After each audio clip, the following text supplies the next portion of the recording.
talagang tatayo ang balahibo ninyo sa galit at pagkagulat kapag makita nyo ang mga na-discover na mga anomaliyang nangyari po sa budget na ipinasa o ipapasa nila para pirmahan at gawing batas ni Marcos Jr. next week. Okay, mula sa BICAM. So, tingnan ko muna itong titingnan ko ang kay Martin Romualdez na okay, ito na. I-play natin ito at pakinggan nyo itong first topic natin mga kababayan, mga kapatid. Keep on inviting sa ating mga kasamahan at mga kasambayanan kasi maganda po itong talakayan natin. I-retrieve ko sa Viber ko at i-play ko. Tingnan nyo lang kung maririnig nyo. Ang kausap po niya dito ay si General Romeo Brawner, parang si Dalipi, pero hindi ako sigurado kung si Dalipi ang kasama niya, pero sigurado ako sa kabila, si Saldico. Let's play it. Okay.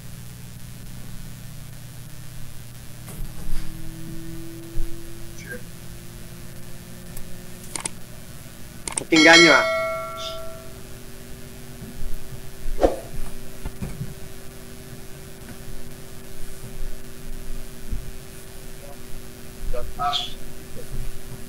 subsistence in the balance. 350. That's not only being approved, but it's approved. It's being signed right now by Kamala Forza.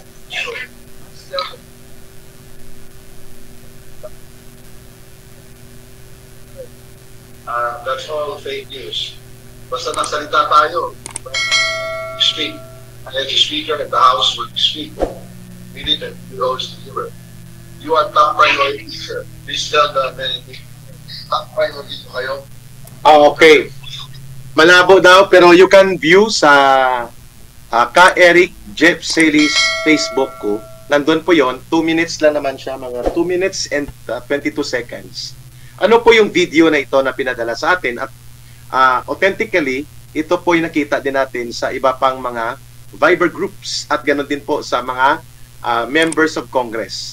Tumawag po si Martin Romualdez, direkta kay General Brawner. Ang tawag niya, "Hi Chief, hello." Chief of Staff si General Brawner. May good news daw siya kay General Brawner.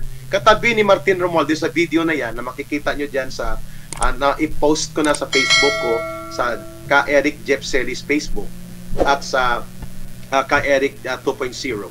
Sinasabi niya na huwag kang maniwala sa fake news kasi mamayang hapon pipirmahan na namin sa bicameral. O meaning sa conference nila, ang kanyang promesa daw na bilang Speaker of the House ay paninindigan niya at hindi totoo na hindi mangyayari. Tapos tumatawa-tawa, ngising aso si Saldico at isa pang congressman, no, na kasama ni Martin Romualdez. Sabang kausap niya on the phone si General Romeo Brawner. At ang binanggit niya doon, ang subsistence allowance ng mga sundalo sa members ng Armed Forces of the Philippines, Philippine Army, Philippine Air Force, Philippine Navy, Marines, no? At iba pang mga unit within the Armed Forces of the Philippines ay magiging 350 na per day. At mula sa 150 per day na ang tuwanan o monthly na SA ang tawag dyan, subsistence allowance na ibinibigay sa bawat sundalo, mapaanumang branch of service, Air Force, Navy, Marines, and Army, was only 4,500 pesos a day. Pero siyempre, dinoble ni Pangulong Duterte ang base pay nung pagkaupo niya noong 2016 and 2017. At siya din ang nagbigay ng mga supply ng baril sa mga sundalong hindi makapagbili ng sariling baril. No, Glock 17 and Rock Island caliber 45 at Glock 17 caliber 9mm. So on top of that, dinoble ni Pangulong Duterte ang base pay ng mga sundalo. Ang pinakamababang sahod noon sa isang private first class or PFC ay 14,000 lang kada buwan, naging 29,000 plus allowances, umaabot na ng 37,000 pesos per month. Courtesy of Rodrigo Duterte. Pero si Martin Romualdez, para makapagpabida, sabi niya, hindi, gagawin kong 4,500 yan ngayon, ang buwanang SA or sa tinatawag na subsistence allowance na ibinibigay buwan-buwan sa mga sundalo from a 150 pesos allocation per day. Sabi niya, gagawin kong 350 pesos per day. That's more than 10,000 pesos a month. So palakpak ang mga sundalo. Yehey! Pero mapapansin nyo, ang gumawa ng pagiging doblado ng mga sahod ng mga sundalo at mga pulis, pati sa mga public health nurses natin, sa public hospitals, at pati sa mga guro, presidente po ang gumawa niyan, si Rodrigo Duterte. Siya po ang gumawa ng hakbang, kinausap at binigyan ng agenda at koordinasyon sa dalawang kapulungan ng Kongreso. Sapagkat yan ay tungkulin niya bilang Commander-in-Chief at bilang punong ehekutibo o Chief Executive ng buong gobyerno natin. This time around, hindi mo makitang ni Anino ni Marcos o nagsalita tungkol sa mga sundalo na benepisyo. Bagamat siya ang Commander-in-Chief ng Armed Forces of the Philippines at ng Philippine National Police, ang nagbibida-bidahan si Martin Romualdez at sila Saldico. Bakit? Kaya nga tinatawag ko na political bribery.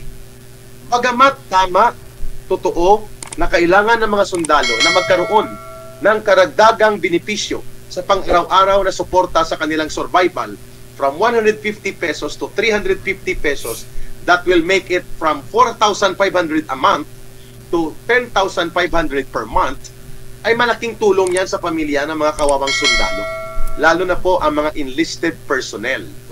Pero dapat hindi po ito ginagamit na mga hakbang para pag magkaroon ng utang na loob sa isang politiko na ambisyoso na gustong maging pangulo o pinuno ng bansa, bagamat matagal pa ang next elections for the presidential and vice presidential level sa 2028 pa. So kaya ko tinawag na political bribery. Thank you, Minda Badua, sa pagpapakulay. But ang ibig kong sabihin po dito, mga kababayan, hindi ito pera ni Martin Romualdez. It is very uncalled for, very anomalous and questionable na isa ka lang Speaker of the House. You are only number 3 in the ranking or number 4 in the ranking of hierarchy of officials. Ikaw ang nag-aanunsyo, ikaw ang nagbibida, at ikaw ang kumukumpas ng mga gawain at responsibilidad na dapat ay gawin at obligasyon yan ng Commander-in-Chief na siya ang tungkulin ng isang Pangulo ng bansa, like it is the requirement for Mr. Marcos to lead the troops and lead the organization at mga iba pang pangangailangan ng organisasyon at kabutihan ng mga sundalo at mga pulis. In his capacity as the true and real Commander-in-Chief, hindi si Martin Romualdez. So bakit ginagamit ito ni Martin Romualdez at bakit pinahintulutan ni Marcos na sakmalin at sapawan ang kapangyarihan ng Commander-in-Chief at magkaroon ng bidabidahan itong Kongreso ni Martin Romualdez, gamitin ito upang magkaroon ng political patronage at political transactional benefit sa mga sundalo. Whereas sa panahon ni Pangulong Duterte, it was necessary, it was practically necessary, sapagkat matagal na panahon ng mababa ang sahod, mga benepisyo ng mga sundalo at mga pulis. Kung kaya marami sa kanila ang hindi tumatagal sa serbisyo o kaya ay nabubulit sa mga illegal na gawain, lalo na sa mga kapulisan while they are in service because of low level of salaries and benefits. So ginawa ng paraan ni Pangulong Duterte, true to his mandate as the Commander-in-Chief ng ating mga kasundaluhan at ng ating sandatahang lakas at ng ating pwersang kapulisan. This time around, Martin Romualdez is not the Commander-in-Chief. He is merely the Speaker of the House. At the ranking of the public officials in the hierarchy of ranking, number 4 lang ang kanyang kategorya sa mga hierarchy of officials of the government. The Commander-in-Chief is the President. But the President does not function as if he is the Commander-in-Chief. Yun ang malaking problema natin ngayon. Kasi nagiging political bribery at political transactional operations itong pagbibigay ng benepisyo sa ating mga sundalo at mga members and officers and men and women of the armed forces of the Philippines, na hindi dapat gawin yan. Sapagkat hindi pwede na angkinin ni Martin Romualdez as if sa kanya may utang na loob at sa kanila ni Saldico ang mga kasundaluhan at mga security forces natin. Sapagkat ang pera na ginamit at gagamitin para ito po ay maging isang benepisyo at maging totoo na mapakinabangan ng mga sundalo at mga pulis, ang pulis hindi kasama, ng mga sundalo natin, the money or the fund resources is coming or are coming from the taxpayers. Sa taong bayan po nanggagaling, mga kababayan, ang pondo na gagamitin na magbibigay benepisyong karagdagan sa tinatawag na subsistence allowance ng mga sundalo natin. Dapat malinaw din po yan kay General Bronner.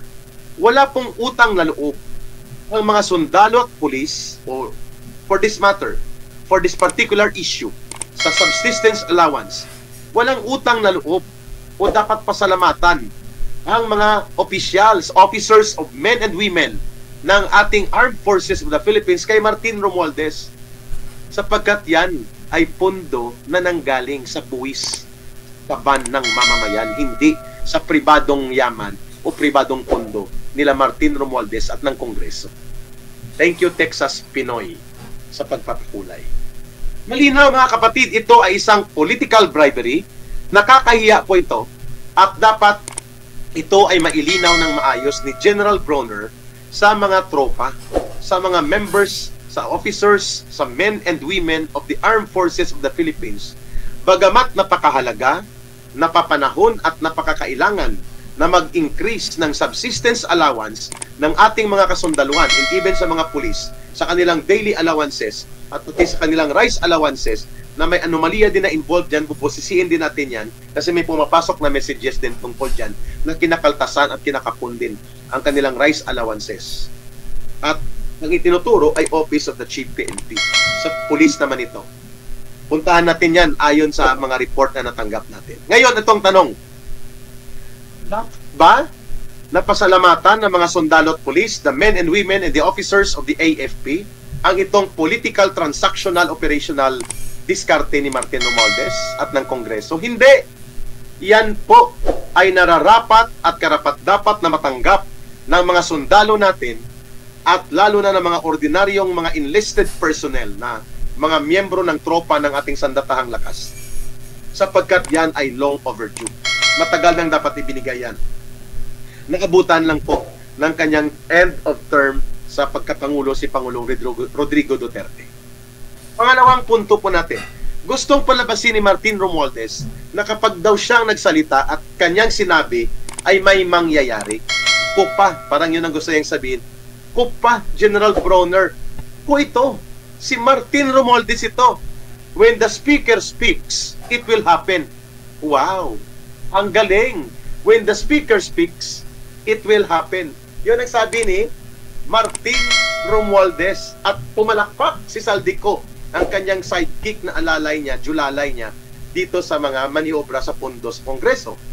So, klarong-klaro mga kapatid, mga kababayan, mga kasambayanan, that these operations of Martin Romualdez at ng kanyang mga alipores sa Kongreso, they're trying to make a political bribery. They are trying to corrupt the loyalty of the Armed Forces of the Philippines, the officers, the men and women, the professional soldiers, by giving them something to be grateful and have gratitude to Martin Romualdez. Hindi siya Commander-in-Chief, nag-aasta siyang Commander-in-Chief. Hindi siya Presidente, nag-aasta siyang Presidente. Hindi naman siya may-ari ng mga pundong ito, hindi niya to pribadong pundo, kagaya ng kanyang pag-donate ng $2 million na dapat questionin din ito sa Harvard University at ang kanyang involvement sa bribery case na lumabas ang kanyang pangalan sa isang court decision sa Delaware sa USA sa bribery sa operations Okada Resorts and Casino. Ito ay isang classic Martin Romualdez style of political bribery and political corruption na ginagamit ang pondo at poder ng gobyerno para magkaroon ng isang sapilitan na loyalty and gratitude ang mga grupo o sektor o ahensya ng gobyerno. And for this matter, walang kahiyang ginawa nila ito sa ating mga professional soldiers, to the men and women and officers of the Armed Forces of the Philippines.